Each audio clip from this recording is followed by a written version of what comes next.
All right, Jules, let's delve a little further in this. Until De Bruyne came on, I thought the man of the match by some distance for Newcastle, for City, was Rodri. And the reason was that, again, he's in a situation where I don't think the players around him. I thought Kovacic was very average. Was really struggling in that. Yeah. I thought the defense became really insecure, and we're going to get into that into a minute. Once again, the guy's bigger than everyone, at least when what's his name isn't there, the large Norwegian fellow we call Erling Haaland. I thought you meant in the other team. And yet he also manages to be the most influential guy. And obviously Newcastle also having the blow of losing Ederson early on. And I wanted to ask about that. Clearly it's a muscular injury, right? Yeah, I thought so too. It's a muscular injury. Why did he... I know Ortega needs to warm up, but whatever. But you're still a goalkeeper, right? Why did he keep playing? Why did... Because... I don't know. He didn't play for that long though. So no, but he had the incident where he nearly cost him a goal. Yeah. But maybe he was just testing, thinking like, I can continue. And I think you need to, as a doctor and as a coach, you need to trust him. If his own feelings saying, I know I can... Let me try another 5 minutes and see instead of taking him. I don't know. But yeah, that was... He could hardly walk even. That was very odd. I just... Look, we're not doctors. We don't know. Yeah. Precautionary or whatever. But just with everything that Newcastle that City have coming up, I think it's an issue. On the not so good from City, I need you to walk me through what happened with the 2 goals that Newcastle scored. Because...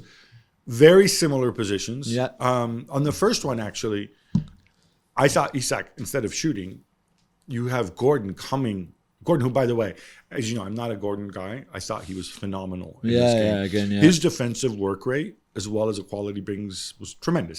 Look, I'm opening my mind. I'm opening my mind to Anthony Gordon. I'm opening my mind to Peter Bosch, right? Little by little. Yeah. Maybe soon. Great. Maybe you'll be opening your mind to Ronald Koeman. No. Okay, all right. But what struck me was it's the same position. It's the same sort of transition play. Yeah. Clearly, something went wrong for City on both situations. It's just... You want to blame Walker one-on-one, and I think he definitely could have done a better job. Yeah. But clearly... City don't set up defensively. Oh, let's leave Walker one-on-one if there's a diagonal ball to that side, right? Yeah, but I thought the line was all over the place, especially on the first one. I thought the lack of pressure on Bruno Guimaraes, especially when you play against a team like that and you know exactly what Newcastle are going to do, even at home. This is what they do. They sit really and play on counter-attack, on transition like that because they've got Almiron, Gordon and Isak. And if you have a passer of the ball like Bruno Guimaraes or like De Bruyne in the opposing team, then you just can't give him any space or any time. And yet I felt in that first half, especially after the half hour, and maybe City were a bit too comfortable. Well, then if you give him time, he's going to find a pass like that. And you know... It's the basic sort of football tactics manual. And by the way, it applies to Barcelona, who we're going to get to later, is if you want to play a higher line, you have to have what we in Italy call the covered ball, meaning when the other team is in possession, you have to have somebody pressing. Yeah, the pressure. If you want to sit off them, that's fine. But then your back four needs to drop as well. Yeah. Right? It's pretty obvious when you think about it. It's simple coordination. It was shocking to see City make that kind of mistake twice. Yeah, it was. And I think their counter-pressing was not as good, not as efficient. I don't think Kovacic, who I think more than Rodri should be that guy.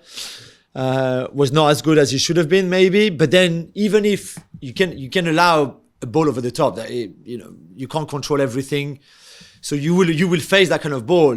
It's how you respond to it. And from Walker to Diaz to maybe Ortega to a certain extent, because to be beaten twice, and I know the 2 strikes are perfect. I get that. However, I could have told you after the Isak goal what Gordon was going to do was exactly the same on his goal, and yet Ortega gets beaten again. And again, maybe nobody in the world, not even Courtois or Ter Stegen. There's a lot more movement on the but Gordon still, one. So yeah, it's not just that those balls over the top that were really well played by Newcastle. It's also the way they responded to it, and I think that's the worry. But we've said about City's weaknesses or difficulties, let's put it that way, defensively all season. You know, the goal against Palace, for example, the first one, not the penalty, but the first one when they're 2-0 up and they're cruising and there's 15 minutes to go and they get caught again on a quick transition because Diaz is all over the place. When Dragusin signed for Spurs, I looked at all the, I wanted to compare his stats with the best in the Premier League. So Van Dijk, Konate, Saliba and Diaz, I think I picked. Ruben Diaz's stats this season are way below everybody else of those I just mentioned. In terms of, when you say stats, in terms so of everything, even the passing stats, everything, interceptions, tackles, duels won, all of that. It is an issue, and I think, you know, what we've highlighted this year, what we've seen from City is when your collective defending works, when your line works, when it's tidy, you rarely are in situations where you have to defend one-on-one. City will always be more in situations where they defend one-on-one because they commit so many people forward and whatever else. I feel like last year, though, they felt more in control, where there were fewer situations when they were defending one-on-one. And in those one-on-one situations, they did better. I wonder if there's a drop-off in the sense that Gvardiol, he hasn't been great since he's arrived, right? No, let's call that's it normal. A spade, right? It's normal to a point, right? Well, no, he plays at left back. So No, but I'm talking in general this season, right? Yeah, but still, he plays at left back. So on top of learning a new league and Right. playing with a new team, he plays in a new position. Okay, so Akanji played 5 different positions last year, and he was new in a new league, and he's not as good as Gvardiol, and yet he managed to do it. Obviously, Akanji injured. Well, yeah, but it's different. Akanji is a more complete defender than Gvardiol is. Gvardiol has a special skill set, the skill set of a centre-back. Right. Akanji can play in midfield. Gvardiol can't play in midfield. No, but it was okay. Point taken. I highlight this to notify that the takes time to settle argument doesn't always work for everyone. No, true. I like true. being That's contrarian, true. No, that's right? true as well. Because Akanji, I thought, had an instant Yeah, impact, which that's people would very have true. expected. Walker, you figure ultimately he has the pace and quickness to get him out of it. In both situations, I was kind of surprised that he didn't engage straight away. He almost sat off. And the reason you don't want to engage straight away is because the person takes a touch and runs away from you. But if you're Walker, I would assume Walker, even at his age, is going to be quicker over 3 meters, maybe not over 50 meters because the other guy's longer legs than Isak, right? Yeah. And I would assume he can certainly keep up with Gordon.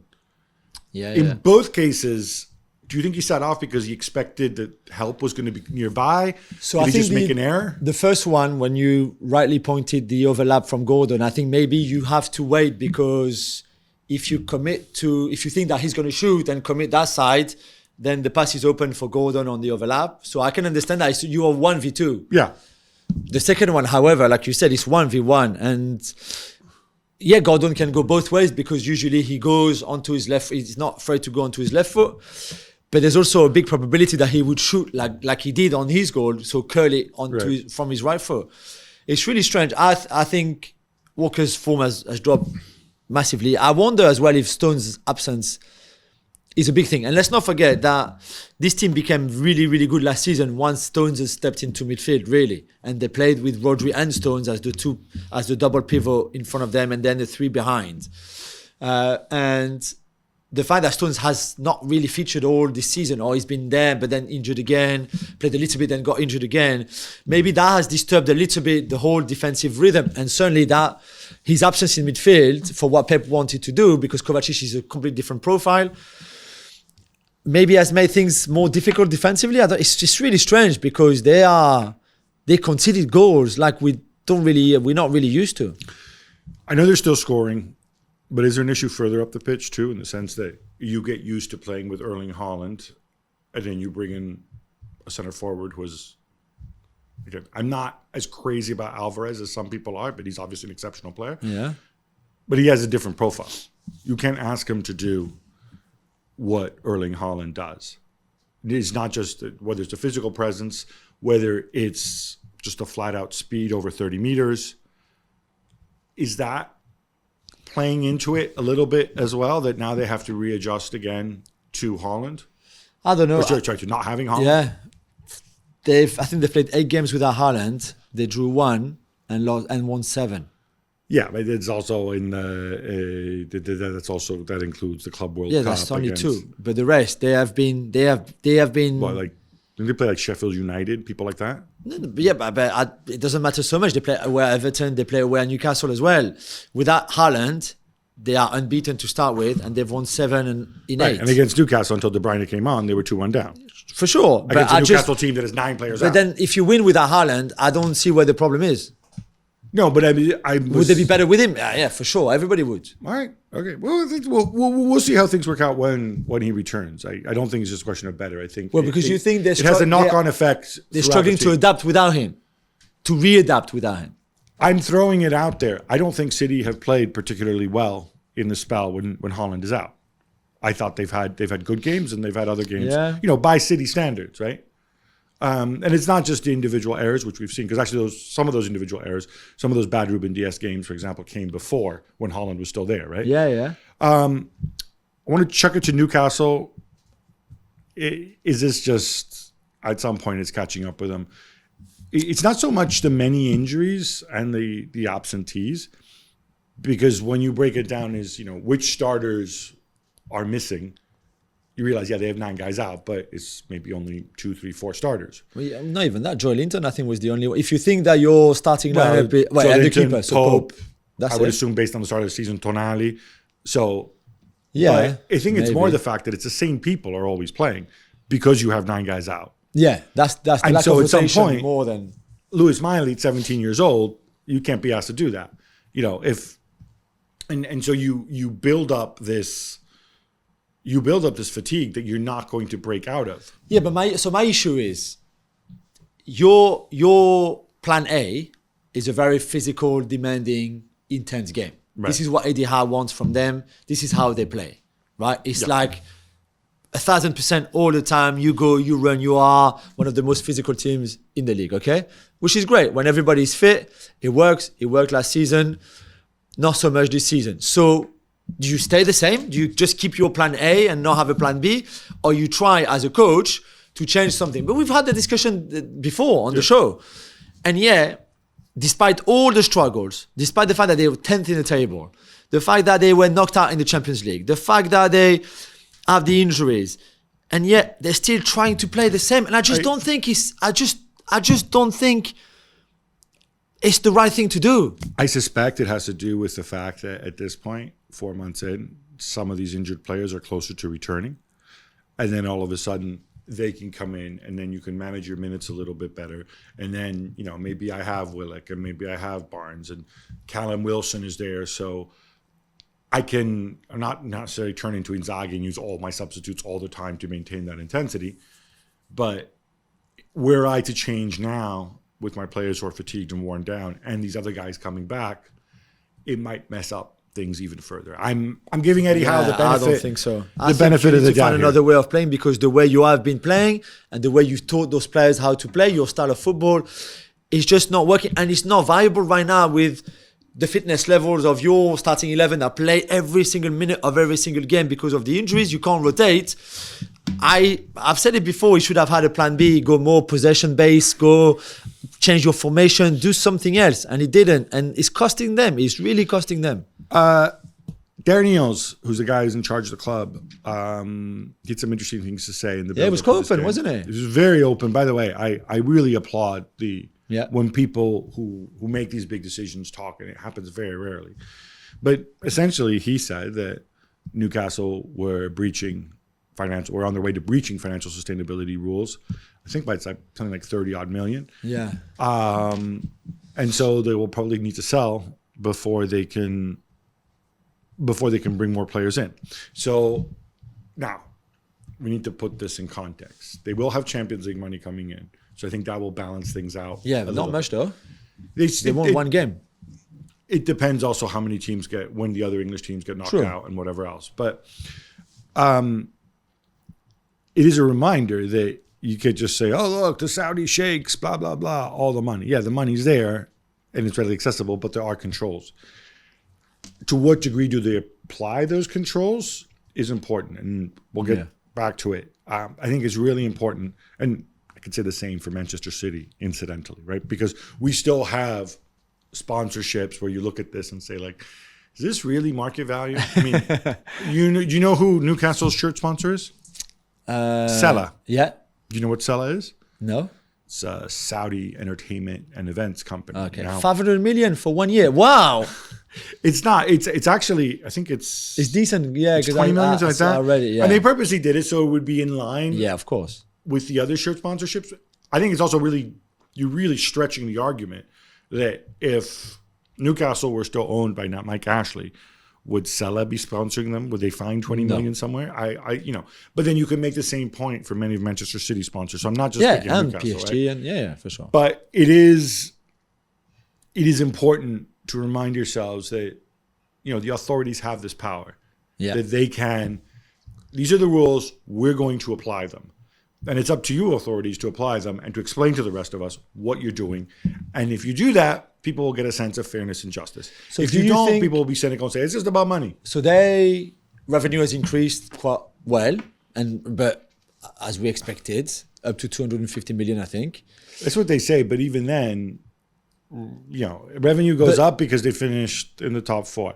I don't think they're generating more stadium out of St. James Park because it was always full, but it's always full anyway, and they can't. But you've got the extra it's only 3 Champions League games that they played, but you've got that revenue that you didn't have. Yeah, before. so you have some box office revenue from the Champions League. You have the Champions League money.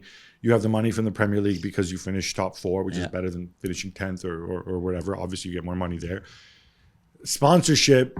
They'll have some non-Saudi sponsors. The Saudi sponsors will max out to make it believable. But do you think they're surprised that they're in this position? Do you think they had planned for it? Do you think they knew when they spent all that money on Isak? I think Darren Neals knew. I think Darren Neals knew that this was likely the situation they were going to be in. Maybe they were hoping. I don't. So they took that risk on purpose. Yeah, I don't think it necessarily means that we have to sell Anthony Gordon to Manchester City. No, but because what I find strange, Gabby, is that they spent 80 million on Tonali in the summer. So 6 months ago. And now 6 months on, they say like, well, we've done well so far, but we need to sell. Why did you go and spend 80 million? Do you see what I mean? What's the point of signing someone for 80 million? Whoever that is. No, look. And then to be in a position where you have to sell him pretty much, not him, it won't be him, but let's say you have to sell Bruno Guimaraes. I don't know that you have to sell. I don't even have to sell these people. It might be you don't sign somebody. And remember too, when they signed Tonali, they didn't know what Champions League group they're going to be in. They didn't know they're going to be in the toughest group. True.